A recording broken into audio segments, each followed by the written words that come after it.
Здравствуйте, дорогие учителя начальных классов.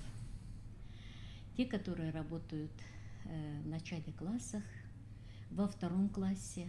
Мы снова обращаемся к нашим дорогим учителям, которые уже в прошлом году апробировали электронные учебники Комик-ив для 3 класса. Вам учителя те же самые: Ольга Витальевна, Вера Михайловна и Вера Васильевна. В 3 школах мы снова будем апробировать электронные учебники Комик-ив. Они разработаны теми же авторами, по тому же методу, способу.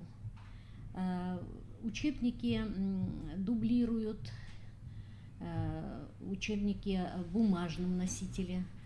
Однако вы сразу увидите, что там имеются дополнительные задания.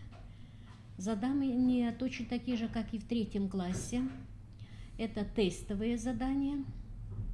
Далее картинный словарик и аудиозапись некоторых текстов.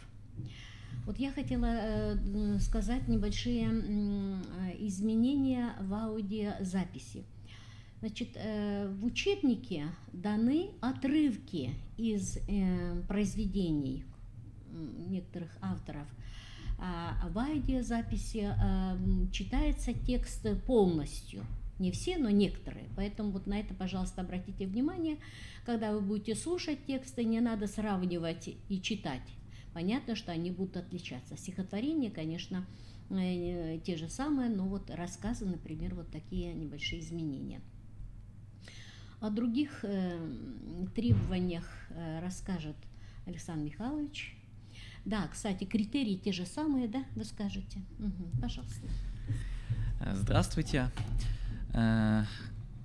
Электронная форма учебника размещена до сих пор на странице на сайте docs.krero.ru. Я сейчас напишу крупнее адрес сайта. Необходимо зайти на сайт. Вы уже, скорее всего, зарегистрированы, так что зайти под своей учетной записью. Если вдруг вы почему-то не зарегистрированы, пожалуйста, зарегистрируйтесь. После того, как вы войдете на сайт, вы сможете выбрать учебник. Так, вот адрес сайта.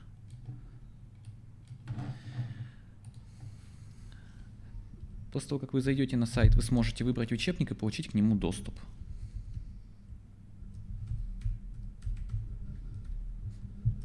Пароли они знают? Ну, у них, если они регистрировались, у них уже свои пароли. Если, то есть тут никаких проблем нет. Ну, я думаю, они раз уже проходили эту апробацию, все знают. Вот вы видите, что у нас появились 2 учебника Комик-ив для 2 класса, 1 и 2 часть. Угу.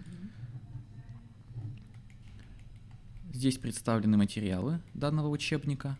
И, как всегда, в самом низу страницы находится форма обратной связи. Щелкаете после того, как изучили материал, и заполняете анкету.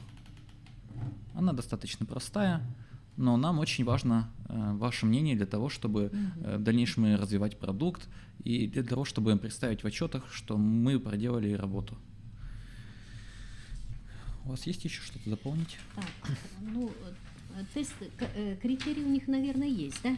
Критерии прямо отмечены в форме обратной связи, да. Сколько у нас? 6 критериев. Скорость, соответствие внешнего вида, удобство навигации и так далее. Так. Ну, если какие-то вопросы возникнут, могут они позвонить, наверное, да? Да, кстати, внизу находится моя почта на сайте. Если вдруг какие-то технические вопросы возникают, вы не стесняйтесь, пишите. Всегда стараемся помочь. На любой странице сайта в самом низу. a.m.dronov@krero.ru. Ну и можете позвонить мне лично, мой телефон знают все учителя, которые апробируют. Пожалуйста, позвоните.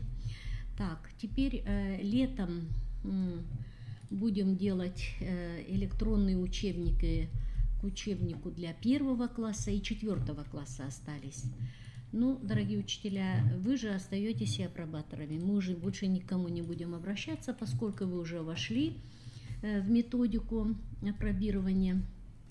И их вы будете апробировать. Мы к вам опять-таки будем обращаться с просьбой в сентябре. Учебник для 1 класса и для 4. Я думаю, что за май-июнь наши должны завершить. Так-то учебники уже 1 класс и 4 класс, только 2 часть осталась, закончены. Вот. Ну, в преддверии длинных летних каникул мне бы хотелось вас с будущим отдыхом поздравить, чтобы вы отдохнули, с новыми силами взялись за работу в сентябре. Ну и будем ждать от вас. Остается 2 недели всего, да, в мае. Пожалуйста, как только вы получили, не задерживайте, потому что мы должны еще посмотреть, если что-то изменить, доработать, видимо, да, прежде чем отправить в Москву. А в конце июля мы собираемся уже, в общем-то, завершить всю работу и связаться с Министерством Российской Федерации, чтобы там еще раз нас утвердили и дали соответствующую оценку. Спасибо вам за внимание. До свидания. До свидания. Всего доброго.